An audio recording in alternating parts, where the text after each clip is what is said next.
नमस्कार. प्राध्यापक रामदास मधुकर झो सर यांच्या प्रचारार्थ जी जाहीर सभा आयोजित केलेली आहे त्या सभेसाठी व्यासपीठावर उपस्थित आपले सर्वांचे लाडके उमेदवार आदरणीय प्राध्यापक रामदास झो सर, व्यासपीठावर उपस्थित असणारे आमचे मार्गदर्शक दशरथ अण्णा जगताप सर, शेतकरी संघटनेचे जिल्हाध्यक्ष शिवाजी भाऊ, व्यासपीठावर उपस्थित असणारे सर्वच मान्यवर, तसेच व्यासपीठासमोर उपस्थित असणारे आदरणीय झो सरांचे हात मजबूत करण्यासाठी करमाळा तालुक्यातून उपस्थित असणारे, प्रातिनिधिक स्वरूपात उपस्थित असणारे आपण सर्वच, आज आपण ज्या गोष्टीसाठी या जाहीर सभेसाठी उपस्थित राहिलेला आहात ते म्हणजे आपल्या तालुक्याला जो लोकप्रतिनिधी मिळणार आहे त्या लोकप्रतिनिधीचं कार्य काय आहे हे आपणाला माहीत असणं गरजेचं आहे. आणि मी आज या ठिकाणी माझ्या अगोदरचे वक्ते देखील आणि मी देखील हेच सांगणार आहे की जो तालुक्याचा कारभार करणार आहे त्या व्यक्तीचं कार्य मी या ठिकाणी सांगणार आहे. खरं तर आतापर्यंत आपल्या तालुक्याला जो आमदार मिळाला त्याने आमदार म्हणून काम केलं, परंतु आपल्या सर्वांचं नेतृत्व आदरणीय झो सर ज्या वेळेस करमाळा तालुक्याला लोकप्रतिनिधी म्हणून तुम्ही निवडून द्याल त्यावेळीच ते फक्त आमदार म्हणून नाही तर करमाळा तालुक्याचा एक पालक म्हणून काम करतील.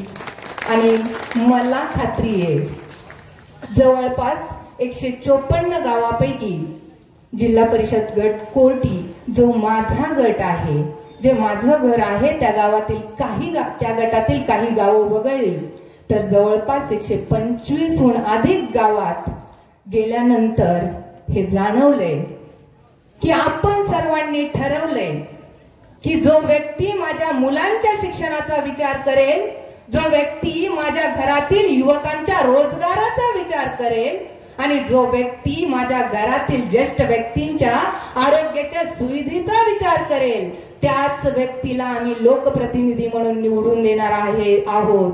हे करमाळा आणि माढा मतदारसंघातील प्रत्येक व्यक्तीने ठरवलंय हे मला प्रत्येकाच्या नजरेतून दिसत होतं.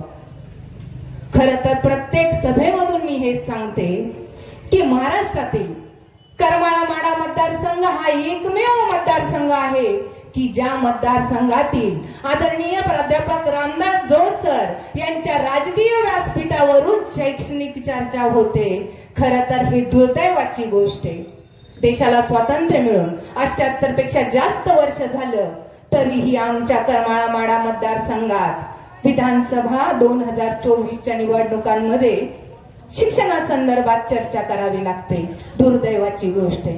गेले कित्येक वर्ष जे लोकप्रतिनिधी म्हणून काम करतात त्या एकाही लोकप्रतिनिधीच्या पाठीमागच्या जाहीरनाम्यामध्ये देखील आणि 2024च्या जाहीरनाम्यामध्ये देखील शिक्षण हा विषयच नाही. आणि म्हणे आम्हाला करमाळा माढा मतदारसंघाचा विकास करायचा आहे, आम्हाला निवडून द्या, आम्ही करमाळा माढा मतदारसंघाचा विकास करायचा आहे. अरे करमाळा माढा मतदारसंघाचा विकास करायचा असता तर आपल्या जाहीरनाम्यामध्ये शिक्षण हा विषय झाला असता. कारण की विकास हा फक्त बोलून होत नसतो, विकास हा फक्त भाषण देऊन होत नसतो, तर विकासाची सुरुवात ही प्रत्येक कुटुंबातून करावी लागते. आणि हेच गोष्ट आदरणीय झो सरांनी ओळखली. म्हणूनच माझ्या करमाळा माढा मतदारसंघातील प्रत्येक कुटुंबातील मुलगा शिकला पाहिजे, त्यानेही व्यावसायिक शिक्षण, तंत्र शिक्षण, काळानुरूप बदलणारं शिक्षण घेतलं पाहिजे असं आदरणीय झो सरांना वाटलं. म्हणूनच झो सरांनी तुमच्या समोर यायच्या अगोदर माझ्या करमाळा माढा मतदारसंघातील मुलांच्या शिक्षणासाठी करमाळापासून अगदी 2 किलोमीटर अंतरावरती देवळाली या ठिकाणी 25 एकर क्षेत्र घेतलं आणि त्या ठिकाणी तुमच्या मुलांच्या, तुमच्या नातवांच्या शिक्षणाची सोय केली. त्यांना काळानुरूप बदलणारं तंत्र शिक्षण, व्यावसायिक शिक्षण, धावत्या युगामध्ये, स्पर्धेच्या युगामध्ये त्यांना स्वतःच्या पायावर उभं करणारं शिक्षण देण्याची सोय येणाऱ्या जून 2025 आणि जून 2026 मध्ये आदरणीय झोळ सर करणार आहेत. यावरून तुमच्या लक्षात येतं की आदरणीय झोळ सरांचं नेतृत्व हे इतर राजकीय पुढाऱ्यांसारखं आधी आश्वासनं द्यायची, वेळ मिळाला तर काम करायचं, नाहीतर दिलेली आश्वासनं अशीच हवेत न्यायची, या धाटणीतलं नाही. आदरणीय झोळ सरांचं नेतृत्व हे अगोदर करायचं, अगोदर करून दाखवायचं आणि मग बोलून सांगायचं की हो मी हे केलंय, मी हे तुमच्यासाठी केलंय, हे अगोदर केल्यानंतर आदरणीय झोळ सर सांगतात. अशा पद्धतीचं नेतृत्व आपल्या तुमच्या समोर आहे. निर्णय तुम्ही घ्यायचा आहे.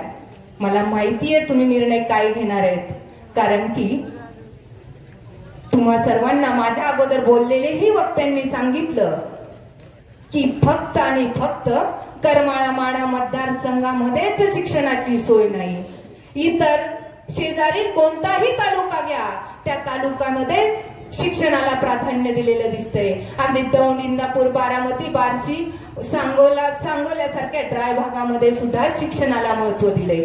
तिथंही काळानुरूप बदलणाऱ्या तंत्र शिक्षण देणाऱ्या शिक्षण संस्था निर्माण झाल्या. परंतु आपल्या तालुक्यातील लोकप्रतिनिधींनी कधीच या गोष्टीकडे डोळे उघडे ठेवून बघितलं नाही करता आली सोय ह्यांना. त्यावेळी त्या काळाची गरज होती म्हणून आदरणीय नामदेवराव जगताप साहेबांनी आपल्यासाठी YCM कॉलेज काढलं. तेवढ्यावरच आपल्याला समाधान मानावं लागलं. त्याच्यानंतर एकाही लोकप्रतिनिधीनं आपल्या मुलांच्या शिक्षणासाठी शिक्षण संस्था काढण्याचा विचारही केला नाही. विचार करायचं सोडून द्या, नाही जमलं ह्यांना एखादी शिक्षण संस्था काढणं, परंतु गावागावात जाऊन कधी ह्यांनी याही गोष्टी तुम्हाला सांगितल्या नाहीत की तुमच्या मुलाला कुठल्या पद्धतीचं शिक्षण द्यायचं. का? आम्हाला कळतं, आम्हाला माहितीये दुनियेत काय शिक्षण घेतल्यानं काय होणार आहे, म्हणून आम्ही आमच्या मुलांना पुण्यात पाठवायचं, पुण्यात नसेल तर मुंबईत पाठवायचं, मुंबईत नाही भेटलं तर आम्ही बाहेरही पाठवायचं. मग ज्या तालुक्याचा आम्ही लोकप्रतिनिधी म्हणून घेतो त्या तालुक्यातील प्रत्येक मुलाचा विचार कोण करणार? परंतु या पद्धतीचा विचार तालुक्यातील लोकप्रतिनिधींनी कधीच केला नाही.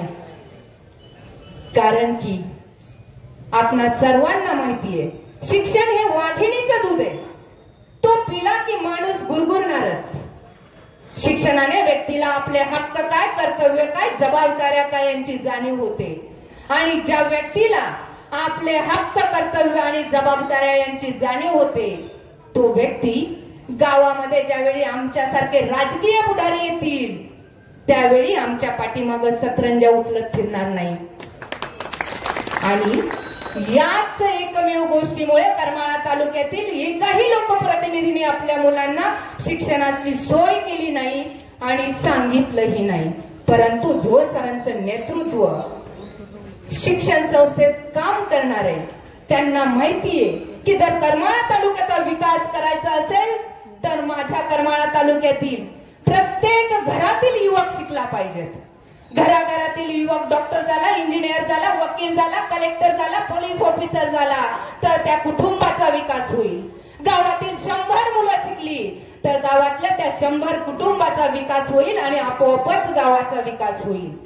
आणि ज्यावेळी मतदारसंघातील गावागावांचा विकास होईल आणि त्याच वेळी मतदारसंघाचा विकास होईल हे आदरणीय झोळ सरांना माहितीये. म्हणून पाठीमागच्या अगदी वर्ष दीड वर्षापासून झोळ सर गावोगावी फिरून सांगतात की मुलांना शिकवा, शिक्षणाशिवाय पर्याय नाही. आणि आता करमाळा माढा मतदारसंघातील 154 गावातील लोकांना कळलंय झोळ सर सांगतात ते खरे. कुठलाही लोकप्रतिनिधी तुमचा प्रपंच हा तुम्हालाच चालवायचा आहे. कुठलाही लोकप्रतिनिधी आपला स्वतःचा प्रपंच चालवायला येत नाही. तुमचा प्रपंच तुम्हाला तुमच्या मुलांच्या मदतीने चालवायचा आहे हे 154 गावातील मतदारांना कळले. म्हणूनच 154 गावातील लोकांनी ठरवलंय की आदरणीय झोळ सरांना साथ द्यायची. आपल्या मतदारसंघातील दुसरा महत्वाची समस्या म्हणजे रोजगार. ह्यांनी शिक्षणही दिलं नाही, त्यावेळी त्या काळाची गरज होती म्हणून जे ट्रॅडिशनल पारंपरिक कॉलेजेस झाले त्या कॉलेजमधून शिक्षण घेणाऱ्या मुलांसाठी रोजगाराची निर्मिती करण्याचा प्रयत्नही येथील लोकप्रतिनिधींनी केलेला नाही. नवीन रोजगार निर्मिती सोडा, ज्या रोजगार देणाऱ्या 2 संस्था आपल्या करमाळा तालुक्यामध्ये होत्या, ज्या संस्था आपल्याच वडिलांनी आपल्याच आजोबांनी पैपै जमा करून शेअर्सच्या माध्यमातून उभा केलेल्या होत्या, त्या 2 संस्थाही बंद पाडून त्या 2 संस्थांमध्ये काम करणारे जवळपास 10,000 कामगारांचा रोजगार घालवण्याचं काम मिळून मिसळून इथल्या लोकप्रतिनिधींनी केले. मग जर लोकप्रतिनिधी चालू असणाऱ्या संस्था बंद पाडून हाताचे रोजगार घालवत असतील तर हे लोकप्रतिनिधी रोजगार निर्मिती कशी करणार याचा विचार तुम्हाला करायचा आहे.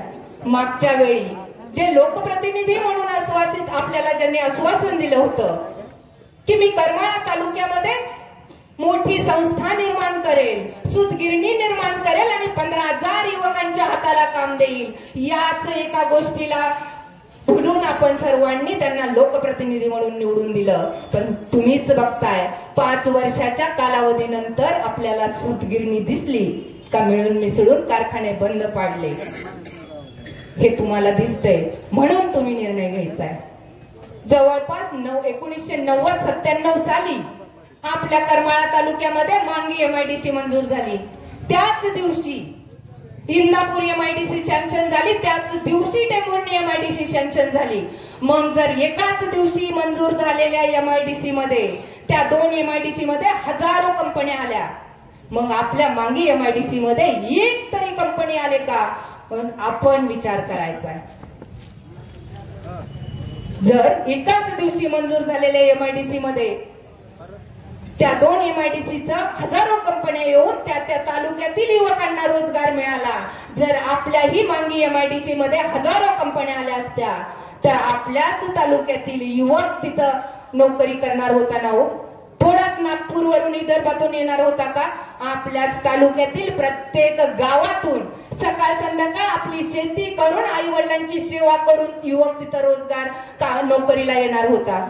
परंतु यावरून लक्षात घ्या तुम्ही, आपल्या करमाळा तालुक्यातील लोकप्रतिनिधीला ना आपल्या मुलांना शिक्षण द्यायचंय ना आपल्या मुलांना रोजगार द्यायचाय. तुम्हाला अशाच आर्थिक संकटात या लोकप्रतिनिधींना ठेवायचंय.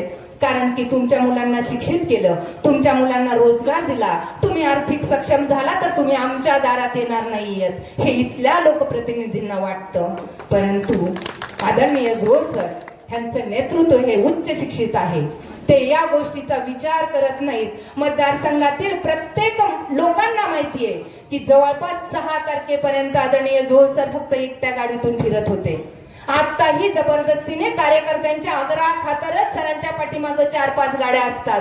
झो सरांचं म्हणणं आहे माझ्या पाठीमागं घरातील कामधंदा उद्योगधंदे सोडून फिरू नका, काम करा, ते महत्वाचं आहे. कारण की परत एकदा म्हणते की तुमचा प्रपंच तुम्हाला करायचा, लोकप्रतिनिधी करणार नाहीयेत. बाकीच्या ज्या समस्या आहेत त्या समस्यांविषयी झो सर बोलतील, अण्णा बोलतीलच.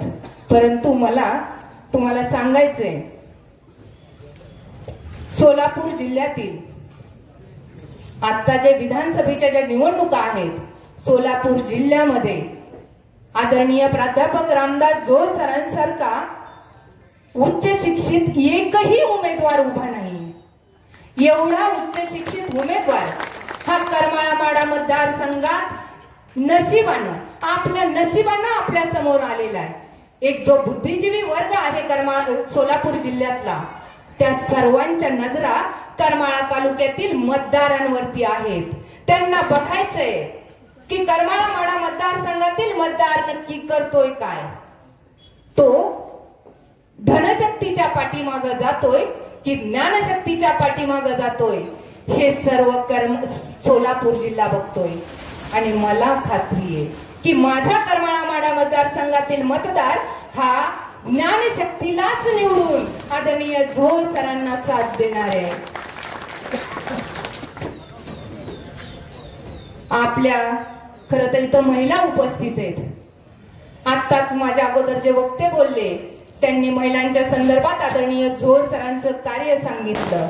जवळपास 17,000 बायकांना एकत्र केलं. निमित्त फक्त देवदर्शनाचं होतं, फक्त निमित्त देवदर्शनाचं होतं. त्या निमित्तानं सरांना या महिलांपर्यंत शिक्षण आणि शिक्षण व्यवस्था पोहोचवायची होती. या महिलांना, कारण की महिला आणि युवक हेच विकासाचा कणा आहे, यांच्या हातात सिस्टीम आहे. म्हणूनच महिला सक्षमीकरणासाठी देखील आदरणीय जोळ सरांचे माझ्या माध्यमातून प्रयत्न चालू आहेत. प्रत्येक ज्या वेळी महिला माझ्याकडे आल्या त्यावेळी खरं तर महिलांबरोबर मी जास्त बोलल्यामुळं आज मी या व्यासपीठावरून त्याच विषयावरती बोलून जास्त वेळ वाया घालवणार नाहीये, कारण की माझ्या नंतर बरेचसे वक्ते बोलणार आहेत. पण एवढं मात्र निश्चित सांगते की आदरणीय जोळ सरांचं चिन्ह हे रिक्षा आहे. आपणा सर्वांना माहितीये की ज्यावेळेस ट्रॅफिक जाम असतं, मोठमोठी वाहनं रस्त्यात असतात, त्यावेळेस रिक्षा कुठून कुठून मार्ग काढून पुढे जाते, मोठ्या वाहनांना कळतच नाही. तशाच पद्धतीनं जरी कुठल्याही पक्षाचं पाठबळ नसेल, अपक्षच असतील, तरी देखील आपणा सर्वांच्या आशीर्वादाने जोळ सरांची रिक्षा नक्कीच मोठ्या मोठ्या ह्या अडथळ्यांना बाजूला सारून पुढे जाऊ. विधानसभेमध्ये आपल्या करमाळा तालुक्याचा आवाज बुलंद केल्याशिवाय राहणार नाहीयेत, हे अगदी विश्वासाने सांगते. म्हणून जाता जाता मी आपणा उपस्थित प्रातिनिधिक स्वरूपात उपस्थित असणाऱ्या आपणा सर्वांना विनंती करते की येणाऱ्या 20 तारखेला ईव्हीएम मशीनवरती 11 नंबरला रामदास मधुकर जोळ यांच्या नावासमोर असणाऱ्या रिक्षा या चिन्हासमोरचं बटन दाबून आपण सर्वांनी आदरणीय जोळ सरांना मतरूपी आशीर्वाद देऊन प्रचंड मोठ्या बहुमताने निवडून द्यावे हीच विनंती करते आणि थांबते. धन्यवाद. जय महाराष्ट्र. धन्यवाद मॅडम.